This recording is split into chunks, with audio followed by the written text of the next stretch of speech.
ഇത് എഴുതിയിട്ടുണ്ടായിരുന്നില്ല. അപ്പോൾ ആ ഷൂട്ട് ചെയ്യാൻ പോകുന്ന സമയത്ത് പുള്ളി ഞാൻ ചോദിച്ചത് എന്താണ്, അപ്പം പറഞ്ഞു അത് നിങ്ങൾ ചെയ്ത് നോക്ക്, എന്താണ് നിങ്ങൾ ചെയ്യാൻ പോകുന്നതെന്ന് ചോദിച്ചു. ഞാൻ അപ്പോൾ ഇങ്ങനെ ചെയ്തോട്ടെ എന്ന് ചോദിക്കുന്നു. അതനുസരിച്ച് ക്യാമറ വെച്ച് തന്നു. റൊട്ടി പാലിൽ മുങ്ങി കഴിച്ചു. 15 minutes of Garo film. അപ്പം ഞാൻ മറ്റേ മറന്നുപോയി, ഞാൻ പറയേണ്ട അല്ല ആസിക. അപ്പം ഞാൻ പഠിച്ചു വെച്ചേ. കാരണം എനിക്ക് നിന്നെ അറിയാം, ഞാൻ കണ്ടിട്ടുണ്ട്. എൻ്റെ പേര് രഞ്ജിത്ത് എന്ന് പറയുമ്പോൾ പുള്ളി പറഞ്ഞു എനിക്ക് നിങ്ങളെ അറിയാം, നിങ്ങളുടെ പ്രൊഫൈല് ആസിക്ക എനിക്ക് അയച്ചു തന്നിട്ടുണ്ടായിരുന്നു, ഗുഡ് ആക്ടർ എന്ന് പറഞ്ഞിട്ട്. അപ്പം ഞാൻ പറഞ്ഞു ഒരിക്കലും ഉണ്ടാവില്ല, ഞാനായിരിക്കില്ല.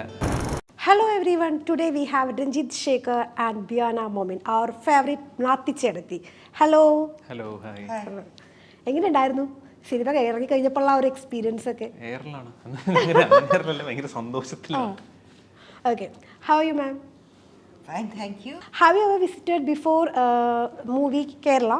Yeah, one short Garo movie. Okay. That was all. My acting experience. 15 minutes of Garo film. Okay. She acted in a short film before this one. Oh, okay. Yeah. From there, Christo Tommy, who directed Ullozhukku, പുള്ളിയാണ് suggest ചെയ്യുന്നത്. പുള്ളിയുടെ front വഴിയാണ് suggestion വരുന്നത്. അപ്പോൾ audition അല്ലായിരുന്നു? Audition, there was an audition also. There was an audition. They came all the way to Guwahati to audition me because I couldn't come here. I didn't know anything, I didn't know anybody. So they went to Assam. Okay. And I had to come to Assam from Meghalaya to take the audition. That much you passionate. I would not be honestly saying I'm passionate about acting, but I always wanted new experiences in life. Okay. And it was a very good opportunity for me to experience something new at this stage in my life. So I took it. I took it up as a challenge. Okay. And it was a great challenge. Okay. Have you ever watched Malayalam movies before? Not exactly, but after I came to learn of this film and the director, Dinjit and Bahul Ramesh, the writer, and I watched Kiskinda Kandam and all just to know something about what they did, what type of movies they did, so that I can have a clearer idea of what I was getting into. Okay. That was all. Okay, do you learn Malayalam? And then Anjali Satyanath was my teacher, my mentor. She is also an artist. Okay. So I watched her movie, Face of the Faceless. Okay. So those were the only two Malayalam movies. And that also bits and pieces in the small, in my mobile. Okay. That was all my experience. Ranjith എങ്ങനെയായിരുന്നു ഇതിലേക്ക് join ചെയ്യുന്നത്? എക്കോയിലേക്ക് വരുന്നത് Kerala crime files എഴുതിയത് ബൗൽജിയാണ്. അപ്പം അവിടെ നിന്നാണ് പുള്ളി എൻ്റെ അടുത്ത് അപ്പോൾ ഒരു ദിവസം ഈ പടം തുടങ്ങാൻ എനിക്ക് തോന്നുന്നു പുള്ളി പ്രീവിയസ് ആയിട്ട് ചെയ്തിട്ടുള്ള കൂടെ വർക്ക് ചെയ്ത ആക്ടേഴ്സിനെയൊക്കെ ഇതിലേക്ക് ഇപ്പോഴും പ്ലേസ് ചെയ്യുന്ന കൂടെ കൂട്ടുന്ന ഒരാളാണ്. അപ്പോൾ ഇങ്ങനെ ഒരു പടം തുടങ്ങാൻ പോവാണ് എന്ന് കേട്ടപ്പോൾ ഞാൻ ചോദിക്കണോ വേണ്ടേ എന്നുള്ള പോയിന്റിൽ പുള്ളി ഞാൻ ഒരു ദിവസം മീറ്റ് ചെയ്ത സമയത്ത് പുള്ളി പെട്ടെന്ന് ചോദിച്ചു ഏപ്രിൽ മെയ് ഒക്കെ എന്താ പരിപാടി എന്ന് ചോദിച്ചു. ഞാൻ പറഞ്ഞ പരിപാടിയൊന്നുമില്ല, അല്ല ഇങ്ങനെ പരിപാടിയുണ്ട്, നിങ്ങൾക്ക് ചെയ്യാൻ താല്പര്യമുണ്ടോ എന്ന്, ഇന്നാണ് റെഡിയാണ് എന്ന് പറഞ്ഞു. അങ്ങനെയാണ് ഞാൻ എക്കോയിലേക്ക് വരുന്നത്. പിന്നെ ദിജിത്താടിനെ പരിചയപ്പെട്ടു, ദിജിത്താടിന് ഓക്കെ ആയി, അങ്ങനെയാണ് എക്കോയിലേക്ക് വരുന്നത്. ഓക്കെ. സ്ക്രിപ്റ്റ് ഫുൾ പറഞ്ഞാൽ കേട്ടായിരുന്നു നേരത്തെ? സ്ക്രിപ്റ്റ് വായിക്കാൻ തന്നായിരുന്നു, ഞാൻ അവിടെ പോയിരുന്നു വായിച്ചു. അപ്പം തന്നെ ഓക്കെ അടിപൊളി, അത് ഭയങ്കര ഒറിജിനലാണല്ലോ, ഭയങ്കര ഈ പുള്ളീൻ്റെ എഴുത്തെന്ന് പറയുന്നത് അത് ശരിക്കും നമുക്ക് വിഷ്വല് കാണാൻ പറ്റും, സിനിമ മൊത്തം കാണാൻ പറ്റും. അപ്പം നമ്മൾ അന്നുണ്ടായിരുന്ന ഓൾമോസ്റ്റ് ഒരു 99% സിനിമ ഇപ്പോൾ കാണുന്ന രീതിയിൽ തന്നെ എഴുതി വെച്ചിരുന്നത്, അതല്ല ഒരു വർക്കിംഗ് ഡ്രാഫ്റ്റ് അങ്ങനെയൊന്നുമല്ല, കംപ്ലീറ്റഡ് ബൗണ്ടഡ് സ്ക്രിപ്റ്റ് ആയിരുന്നു അത്. നമുക്ക് ആ സിനിമ കാണാമായിരുന്നു അന്നേ. നമുക്ക് ആക്ച്വലി നിങ്ങൾ അഭിനയിക്കുമ്പോഴേ നിങ്ങൾക്ക് മനസ്സിലായിരുന്നു ഇത് ഇങ്ങനെയൊക്കെ വായിച്ചപ്പോഴേ മനസ്സിലാവുന്നുണ്ട്. ഉള്ളി തിങ്സ് ഓഡിയൻസ് ഇതെങ്ങനെയായിരിക്കും എടുക്കാൻ പോകുന്നതെന്നുള്ളതുണ്ട്. കാരണം ഇത് ആദ്യമായിട്ടാണ് ഇങ്ങനെ ഒരു പടം, ഇതിന് മുന്നേ ഇങ്ങനെ ഒരു പടം വന്നിട്ടില്ല, കുറേ കാര്യങ്ങൾ നമ്മൾ കാണിക്കുന്നില്ല. അപ്പോൾ അത് ഓക്കെ ആണോ, ഓഡിയൻസ് അത്രയൊക്കെ വളർന്നോ, എനിക്കാണ് കേട്ടോ, എൻ്റെ ഡൗട്ടാണ്. പക്ഷേ ഇറങ്ങിക്കഴിഞ്ഞപ്പോൾ മനസ്സിലായി ഓഡിയൻസ് അണ്ടർ എസ്റ്റിമേറ്റ് എന്ന് പറയുന്നത് ഭയങ്കരമായിട്ട് പ്രോഗ്രസ്ഡ് ആയി. അവരിത് റിസീവ് ചെയ്തു എന്ന് പറയുമ്പോൾ അതൊരു ഭയങ്കര സന്തോഷമാണ്. നമ്മുടെ ഒരു സ്റ്റാൻഡേർഡ് ഓഫ് സിനിമ ആൾക്കാർ കാണുന്നത് ഭയങ്കര ഡിഫറെൻ്റ് ആണ്. ഓഡിയൻസിന്റെ ആ ഒരു എക്സ്പെക്ടേഷൻ അല്ലെങ്കിൽ അവരുടെ അക്സെപ്റ്റൻസ് ലെവലൊക്കെ ഭയങ്കരമായിട്ട് മാറി. അതായത് നമുക്ക് കുറേ കാര്യങ്ങൾ ഡിസ്ക്ലോസ് ചെയ്യാൻ പറ്റില്ല, കാരണം സിനിമ ഇപ്പോഴും തിയേറ്ററിൽ പോയിക്കൊണ്ടിരിക്കാം. അപ്പോൾ ഈ അഭിനയത്തിനുള്ളിലെ അഭിനയം എങ്ങനെയായിരുന്നു? കാരണം അതിൽ കൂടുതൽ എനിക്കത് കവർ ചെയ്ത് ചോദിക്കാൻ പറ്റില്ല. ഭയങ്കര ചലഞ്ചിങ് ആയിരുന്നു. ഇപ്പം എൻ്റെ ഒരു സ്പേസ് കുറച്ചാണെങ്കിലും ഞാൻ ചിലപ്പം മറ്റേ റൂഡാണെന്ന് തോന്നും. അത് കഴിയുമ്പോൾ കുറച്ച് ചെറിയൊരു ഫൺ ഷെയ്ഡ് ഉണ്ടാവും ചില സമയത്ത്. പിന്നെ എനിക്കൊരു പരിക്ക് പറ്റുന്നുണ്ട്, ഫൈറ്റിംഗ് സീൻ, പിന്നെ ഒരു പരിക്ക് പറ്റുന്നുണ്ട്. അപ്പം പരിക്ക് പറ്റിയിട്ടുള്ള ഒരു സ്പേസാണ് എൻ്റെ ഏറ്റവും വലിയ ടേക്ക് അവേ. അത് എന്താണെന്ന് വെച്ച് കഴിഞ്ഞാൽ പുള്ളി എല്ലാം കംപ്ലീറ്റ്ലി എഴുതും. ബാൽജി ഫുൾ നമുക്ക് കാണാം. അപ്പം ഇത് എഴുതിയിട്ടുണ്ടായിരുന്നില്ല. അപ്പോൾ ആ ഷൂട്ട് ചെയ്യാൻ പോകുന്ന സമയത്ത് പുള്ളി ഞാൻ ചോദിച്ചു ഇത് എന്താണ്, അപ്പം പറഞ്ഞു അത് നിങ്ങൾ ചെയ്ത് നോക്ക്, എന്താണ് നിങ്ങൾ ചെയ്യാൻ പോകുന്നതെന്ന് ചോദിച്ചു. ഞാൻ അപ്പോൾ ഇങ്ങനെ ചെയ്തോട്ടെ എന്ന് ചോദിക്കുന്നു. അതനുസരിച്ച് ക്യാമറ വെച്ച് തന്നു. And that was the great thing. അതായിരുന്നു എൻ്റെ ഏറ്റവും വലിയ take away. Ma'am, how you manage Malayalam dialogues? I still haven't managed the Malayalam language and all that. But for the movie Tree, with the help of Anjali, with the help of all the directors like Jobin, Dinjit, everywhere, I somehow managed to do the job. Okay. But I still don't know the Malayalam language. I can understand of what he's saying a little bit because there are interspersed with bits and pieces of English. So before I couldn't do that, but now I understand the theme of what he's saying. Improved. Yeah. Okay. So that is an improvement from the beginning. Okay. Do you learn any Malayalam words? റൊട്ടി പാലിൽ മുക്കി കഴിച്ചു. That all only. Then there were other things around in Nrikya. What? Something like Ennathina. All that. I remember bits and pieces. If I had known, I would have refreshed my memory. Because I still have the diary where I write down all the words, the dialogue and all that. So I go through it sometimes just to just think. That's how I remember. But the thing is, we have transcribed the Malayalam words into English and Garo, no? So that it's easier for me to speak. Okay. So the sound still came out Malayalam, but the words which I recognized were in English. That's how we managed to do it, I think, very well. So that was it. നിങ്ങൾക്ക് competition scenes വരുന്നില്ല? ഇല്ല. കണ്ടിട്ടുണ്ടായിരുന്നു അവിടെ വെച്ച്? She used to be there from the morning. Okay, she started it like 2 months, 1 month before. 1 month before the shooting itself. Yeah. I was on the sets of Eco. Okay. Everywhere the location was, wherever they went, I followed, whether it's into the jungles, Everywhere. everywhere, whether it is into the hills. I kept on following them just so I would get acquainted with the language. I would keep, they would all be speaking, no? So I would know all the slight nuances of the language itself, which helped me a lot. Because without hearing the language, I would not have known at all. And hearing people speak is different from listening to the radio or the speaker and all that. So I learned. That's how. Good trainer, I must say once again. Okay. Have you visited Kerala before? No, Oh, this is the first time. this was the first time. Okay. I always wanted to visit God's own country, you call it. It has everything, it's so beautiful. It has the sea, it has the mountains, it has the Lakes, paddy fields, Backwaters. backwater, I don't know. Kerala has everything. Everything. Okay. So I haven't been able to see everything or enjoy everything what Kerala has to offer, but I hope to come again and again. Yeah.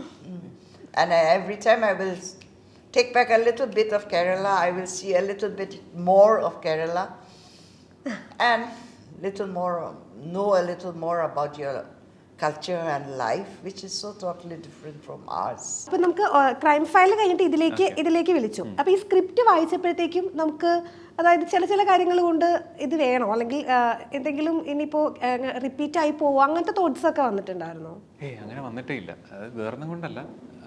Basically ഒരു actor എന്ന് പറയുന്ന ആള് ഒരു നല്ല ടീമിൻ്റെ കൂടെ പോയാൽ മതി. അതായത് എഴുതി വെച്ചിരിക്കുന്ന സാധനവും വൃത്തിയായിട്ട് എടുക്കാനും പറ്റുന്നുണ്ടെങ്കിൽ ആ ആക്ടർ ഷൈൻ ചെയ്തോളും. അത് അങ്ങനെയാണ്. നമ്മളായിട്ട് നമ്മുടെ എഫേർട്ട് കുറയ്ക്കാതിരുന്നാൽ മതി. അപ്പോൾ ഇത്രയും വലിയ ടീമല്ലേ, കിഷ്കിന്ദ കാണ്ഡം എന്ന് പറയുന്ന ഒരു ഭയങ്കര ഡിഫറെൻ്റ് ആയിട്ടുള്ളൊരു ഫിലിം എടുത്തിട്ട് KCF-ൽ ഞാൻ ബാബുജി എഴുതിയിരിക്കുന്നത് ഫസ്റ്റ് വായിക്കാൻ കിട്ടിയതാണ്.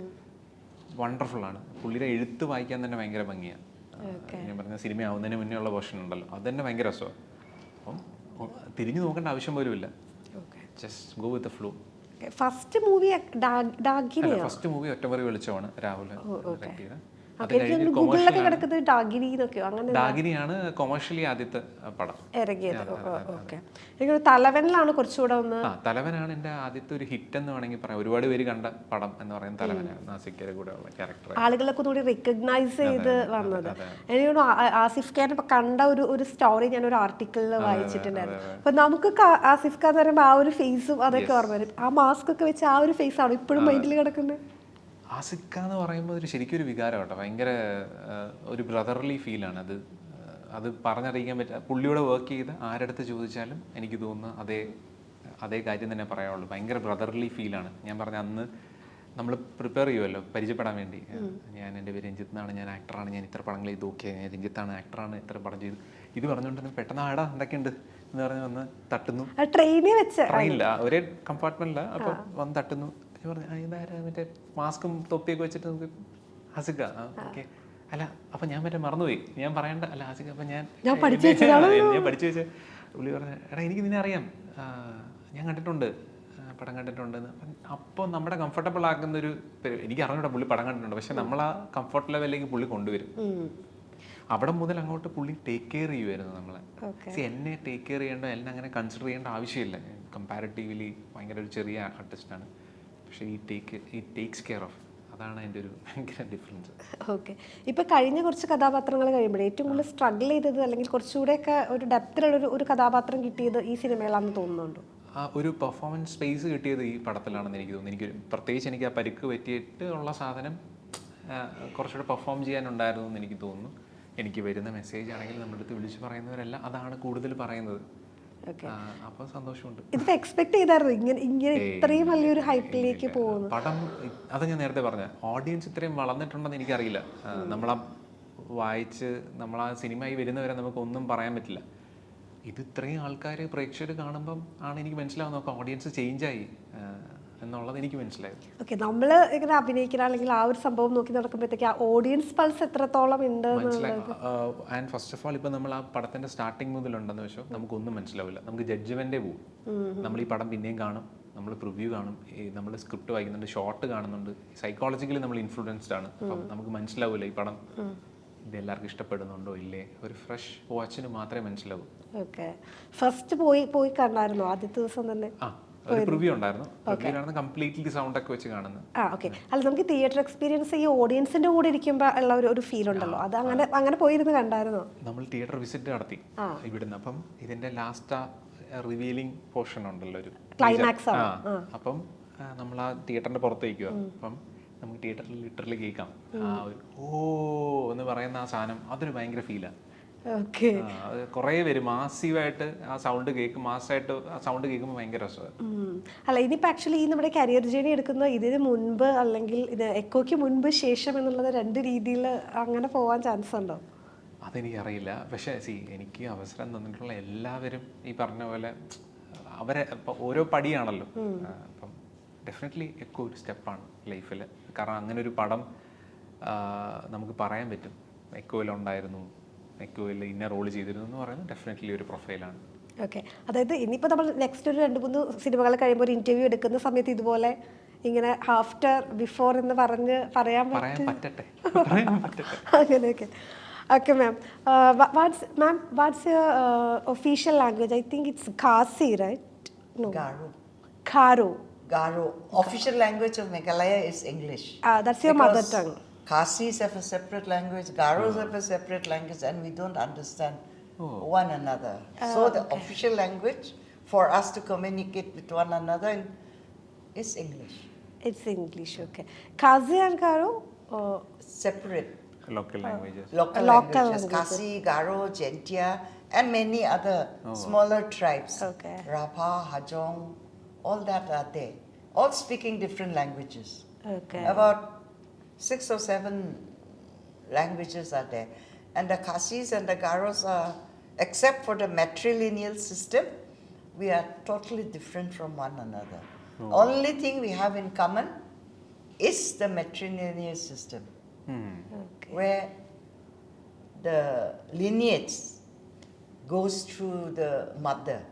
I don't take my husband's name, I don't take my father's name, As surname. surname. Okay. I take my mother's name and my children take my surname. Oh Oh, okay okay. And the husband comes to the girl's house instead of the girl leaving for the that's cool. boy's house. That's cool. Yeah. Oh. So, except for this system, Khasis and Garos are also again, even the dress, even everything, eating habits, dress, everything is different. That's why, Customs, yeah, that's why we need English as the official language, because we are not fluent in Hindi. So English is taught from the primary level only, because we have to communicate with one another. Do you know Kasi, Karo? I don't know Khasi. Okay. I have not stayed in the Khasi part of our state. I have always stayed in the Garo part of our state. So I have I think I may know more Malayali than Khasi. Except for Goodnight, Kublai Sibon and all that, I really don't know. Okay. I mean, there's no opportunity for me. It's like that only. Okay okay Our customs in matrilineal are the same. That's about all. പുള്ളിക്കാരി ഇങ്ങനെ അവിടെ ഉള്ള സമയത്ത് നിങ്ങളോട് അവിടുത്തെ stories ഒക്കെ ഇതുപോലെ ഇങ്ങനെ പറയുമായിരുന്നു. ഇല്ലില്ല പുള്ളിക്കാരി രാവിലെ വരും she come in the morning with Anjali and she will be there she will be learning dialogues okay and more than she I think Anjali was worried Yes, he was very worried. Anjali is an actress. She worked in Vada. So she knows. Yeah. So she's worried actually whether she will be able to pull off it today. Yeah. And but she was very cool. Okay. Because I had no fears. Yeah. Because I didn't know what it entails, acting, no? Correct. So, Let them take. Oh, is this your first movie? more or less, it's my first release movie, yes. Oh. There was a short. She was not into acting. Oh. She's a teacher. She owns I her know 2 that. schools. So it was like, okay, I will try it out. But you have done a good job. Thank you.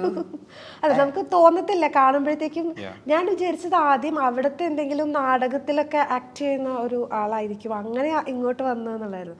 ഇപ്പൊ നമ്മൾ ചോദിക്കുമ്പോൾ തന്നെ ആള് ഖാസിയെ കുറിച്ച് ഖാരോനെ കുറിച്ചൊക്കെ ഒത്തിരി പറയുന്നുള്ളൂ. അപ്പൊ ഞാൻ ഓർത്തു നിങ്ങളോട് ലൊക്കേഷനിൽ ഒത്തിരി സ്റ്റോറീസ് ഒക്കെ ഇങ്ങനെ ഷെയർ ചെയ്യുന്ന ഡയലോഗ് പഠിക്കുക എന്നുള്ളതായിരുന്നു ഭയങ്കര ചലഞ്ചിങ് ആയിട്ടുള്ള.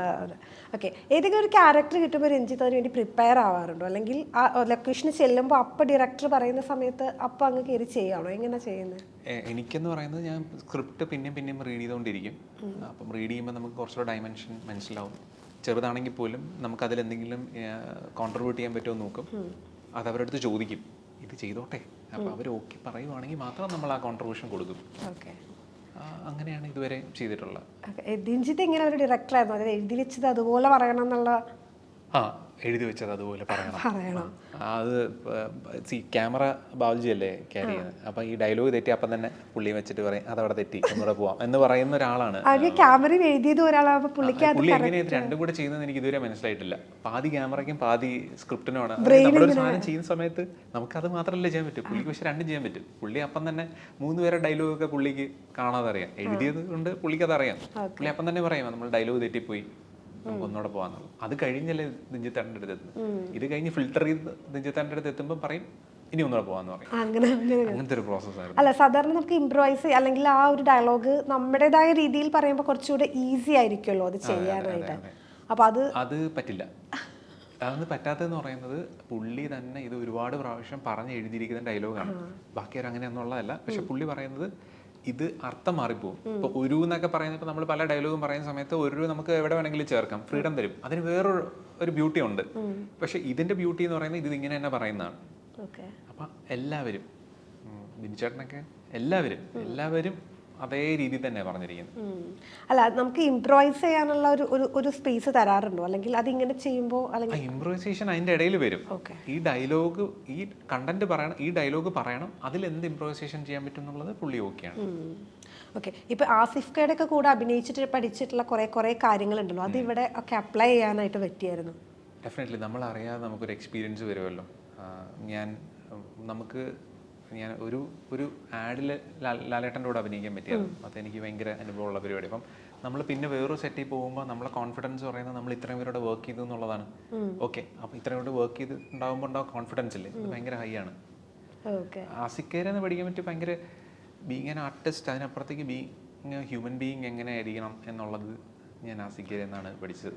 പിന്നെ സ്ട്രഗിൾ ചെയ്ത് ഇപ്പൊ നിൽക്കുന്ന ഒരു പൊസിഷനിലേക്ക് എത്തിയ ഒരാളാണ്. അപ്പൊ അദ്ദേഹത്തിന് എനിക്ക് തോന്നുന്നു കുറച്ചുകൂടെ ഇങ്ങനെ കയറി വരുന്ന ആളുകളെയൊക്കെ കുറച്ചുകൂടി കണക്ട് ചെയ്യാനായിട്ട് ഇതിന് വലിയൊരു കാര്യമുണ്ട്. അതായത് ഞാൻ ബാഹുൽജിയെ KCF സമയത്ത് കാണാൻ പോയ സമയത്ത് പുള്ളി, ഞാൻ എൻ്റെ പേര് രഞ്ജിത്ത് എന്ന് പറഞ്ഞപ്പോൾ പുള്ളി പറഞ്ഞു എനിക്ക് നിങ്ങളെ അറിയാം, നിങ്ങളുടെ പ്രൊഫൈല് ആസിക്ക എനിക്ക് അയച്ചു തന്നിട്ടുണ്ടായിരുന്നു, ഗുഡ് ആക്ടർ എന്ന് പറഞ്ഞിട്ട്. അപ്പോൾ ഞാൻ പറഞ്ഞു ഒരിക്കലും ഉണ്ടാവില്ല, ഞാനായിരിക്കില്ല. അപ്പം പറഞ്ഞ് അല്ല നിങ്ങൾ തന്നെയാണ് എന്ന് പറഞ്ഞിട്ട് പുള്ളി, കാരണം എന്നെ ഇൻസ്റ്റയിൽ ആസിക്ക ഫോളോ ചെയ്യുന്ന അങ്ങനെയൊന്നുമില്ല, അങ്ങനെ കണക്ട് ഒന്നും ഉണ്ടായിരുന്നില്ല.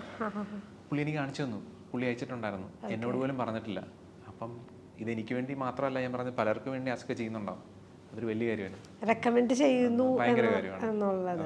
ഇപ്പൊ ആക്ച്വലി ഒരു എത്ര വർഷമായിട്ടുണ്ടാവും ഇതിന് വേണ്ടി ഇങ്ങനെ സ്ട്രഗിൾ ചെയ്ത് ഈ ഒരു കരിയർ ജേർണി ഇങ്ങനെ പോകും? ഇതിന് കുറേ നാളായി.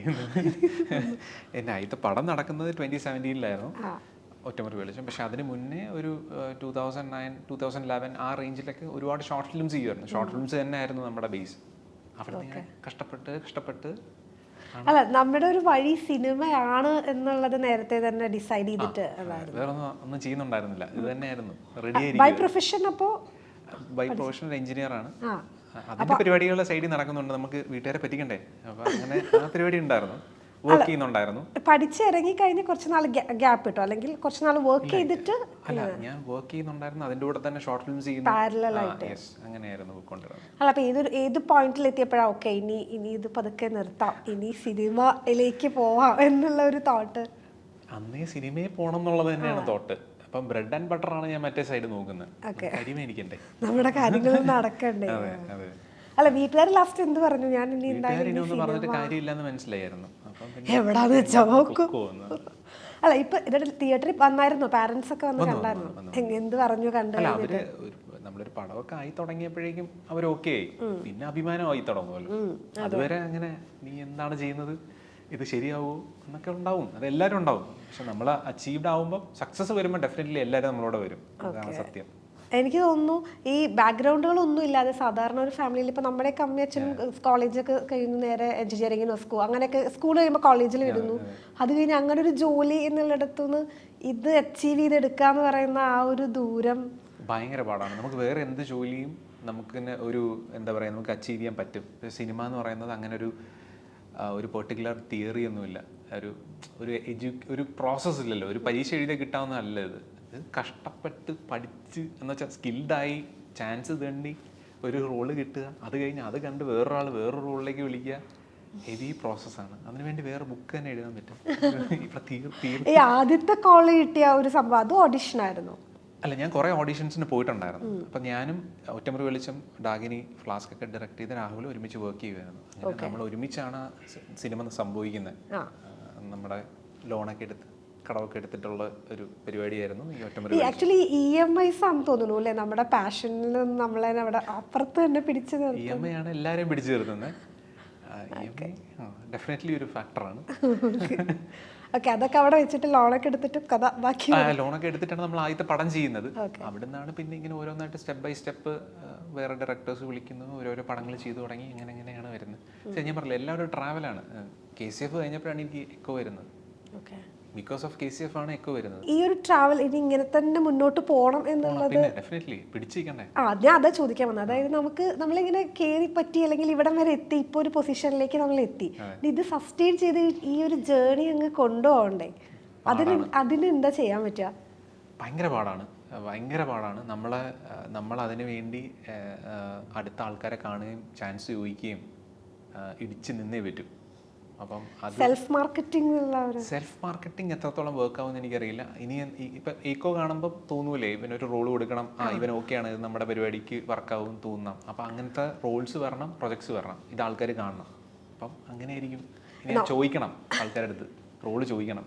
ഓക്കെ, ഇപ്പോഴും നമ്മളെ മാർക്കറ്റ് ചെയ്തുകൊണ്ടേ ഇരുന്നാലേ ശരിയാവുള്ളൂ. അതിന് മാർക്കറ്റിംഗ് ആണോ നല്ലതെന്ന് എനിക്കറിയില്ല. നല്ല പ്രൊജക്ട്സ് വരിക, സ്കില്ലില്ലാതെ മാർക്കറ്റ് ചെയ്തിട്ടും കാര്യമില്ലല്ലോ. സ്കില്ലുണ്ടെന്ന് ഓൾറെഡി പ്രൂവ് ആണ്. അല്ല അങ്ങനെയല്ല, അല്ല മാർക്കറ്റിംഗ് ആണോ എൻ്റെ പോയിന്റ് എന്ന് എനിക്കറിയില്ല. റോൾസ് വരിക, നല്ല റോൾസ് വരിക, നല്ല ടീമിനോട് വർക്ക് ചെയ്യാൻ പറ്റും. ഓക്കെ. ഇനി നെക്സ്റ്റ് പ്രൊജക്ട്സ് ഏതൊക്കെയാ അപ്പോൾ? ഇപ്പം ചെയ്യുന്നത് ജഗൻ, ഷാജി കൈലാസിന്റെ പടം, ദിലീപേട്ടൻ പടം, അത് ചെറിയ പരിപാടി ചെയ്യുന്നുണ്ട്. അതാണ് കറണ്ട് പ്രൊജക്ട്. ഓക്കെ. ഇനി വരാനിരിക്കുന്നുണ്ടോ വേറെ ഏതെങ്കിലും? അല്ല, അത് തന്നെയാണ് അത് മാത്രമേ ചെയ്തുകൊണ്ടിരിക്കുന്നത്. ഓക്കെ. ഇതിന് ശേഷം വേറെ ഏതെങ്കിലും കോൾസ് വന്നായിരുന്നോ? ഇതിനുശേഷം കോൾസ് എന്ന് വെച്ചാൽ നല്ലതാണെന്ന് പറഞ്ഞു വരുന്നുണ്ട്. പ്രൊജക്റ്റ് ആയിട്ട് കൺവേർട്ട് ആയിട്ടില്ല. പ്രൊജക്ടിന് വേണ്ടി ഏതെങ്കിലും അപ്രോച്ച് ചെയ്തായിരുന്നോ? ഇപ്പൊ വന്നിട്ടില്ല, waiting for that. Okay. Ma'am, do you get any calls from Malayalam directors?